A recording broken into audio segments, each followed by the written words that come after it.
encore plus ouvert et plus transparent. Est-ce que, au-delà de ça, une fois que la vérité historique sera établie, est-ce que vous pensez que la France devra s'excuser, voire offrir des compensations?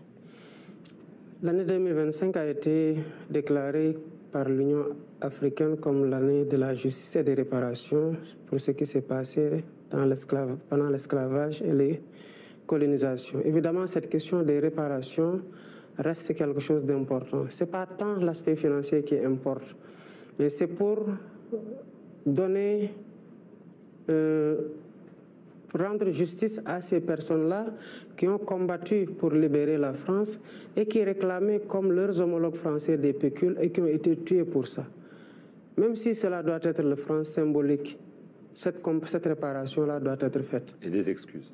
Les excuses sont importantes parce que d'autres pays l'ont fait pour des tragédies de moindre violence et de moins importantes et cela contribue à nous apaiser, nous, descendants de ces tirailleurs, et à apaiser la relation entre le Sénégal, la France et plus généralement entre la France et ses ex-colonies parce que les tirailleurs sont appelés sénégalais mais ils venaient de toutes les colonies. Alors, je vais en venir à ce qui se passe aujourd'hui. Il y a une menace terroriste désormais à l'ouest du Mali. Le JNIM, comme on appelle, s'est lancé dans des offensives tout proches du Sénégal. Début juillet, il y a eu une attaque à la frontière, à Diboli. Le JNIM envoie des messages disant si le Sénégal collabore avec le Mali, le Burkina Faso dans la lutte antiterroriste, nous allons frapper le Sénégal. Est-ce que le Sénégal est désormais dans le viseur des terroristes? Je ne saurais le dire. Ce que je sais, c'est que la menace terroriste, elle n'est pas simplement qu'à l'ouest du Mali ou à l'est du Sénégal. Je suis convaincu que le phénomène terroriste, où qu'il soit localisé, est une menace partout ailleurs. Je pense que vous l'avez bien vécu avec des événements douloureux en France pour des personnes qui ne sont pas forcément endoctrinées dans le pays où l'acte a été commis. L'humanité a un destin sécuritaire lié.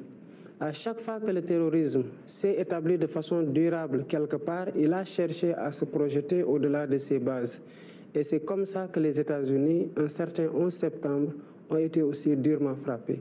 Donc tous les pays sont concernés par ce qui se passe au Mali et ailleurs tant que ça porte sur le terrorisme. Je pense que la démarche terroriste, la lutte contre le terrorisme doit être une démarche intégrée, combinant l'échange des renseignements, le dialogue entre les puissances et les pays impliqués, mais aussi les pays dans les frontières, dont les frontières sont menacées, et les pays qui sont un peu plus loin.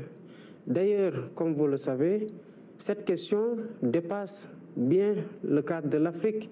Et j'ai toujours alerté, y compris ici aux Nations Unies, pour dire qu'il ne faut pas que l'Afrique, notamment le Sahel, devienne le terrain d'affrontement de grandes puissances par terrorisme interposé ou par intervention militaire conventionnelle interposée.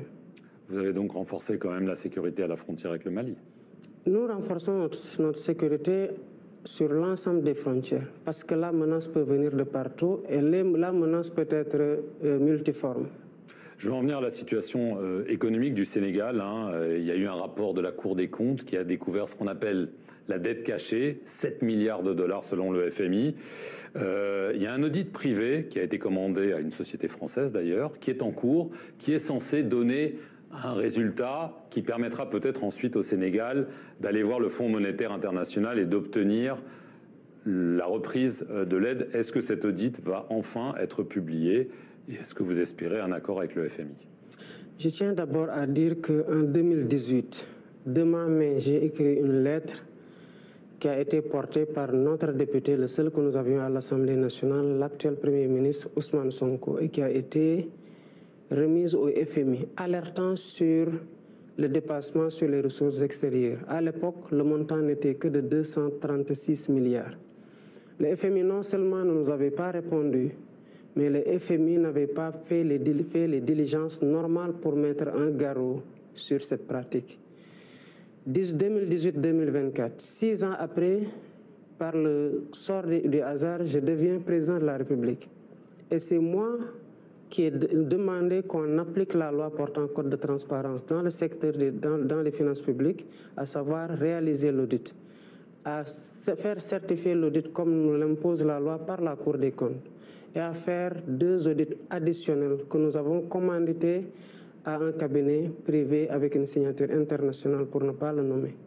Donc tout ce qui nous revenait, nous l'avons fait. Nous l'avons fait non pas pour le FMI, nous l'avons fait pour la crédibilité des dirigeants que nous sommes vis-à-vis de notre peuple, pour la crédibilité du Sénégal vis-à-vis de ses partenaires. Le FMI est libre de faire les démarches additionnelles qui le rassurent par rapport aux données sur la base desquelles il veut travailler. Nous continuons sur notre trajectoire, mais nous voulons que le FMI presse un petit peu le pas pour que nous sachions sur quel pied danser avec le FMI et que les partenaires qui attendent son signal pour continuer à travailler sur le Sénégal sachent aussi à quoi s'en tenir. Mais est-ce que cet audit, on a parlé du mois de septembre, on arrive à la fin du mois de septembre pour sa publication, est-ce qu'il va être publié, est-ce qu'il sera rendu public et est-ce que vous savez s'il a trouvé peut-être encore des choses pires que ce qui a été trouvé par la Cour des comptes? Nous avons déjà trouvé pire parce que nous avons trouvé 73% du PIB pour la dette et 4,9% de déficit. Quand nous avons fini de faire les différentes phases de l'audit que j'ai tantôt décrites, nous sommes à près de 13% de déficit et à près de 119% de dette. Le FMI, comme je l'ai dit, peut toujours faire tous les audits qu'il veut. Nous avons fait ce que nous avons fait parce que nous voulons corriger, empêcher que cela ne puisse se passer pour l'avenir.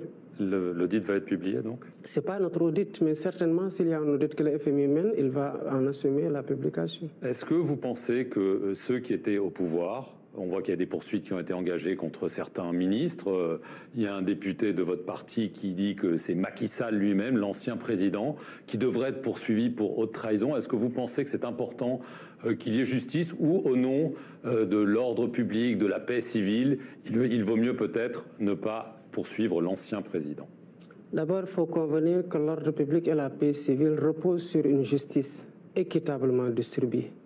Je fais toujours la différence entre se faire justice et rendre la justice.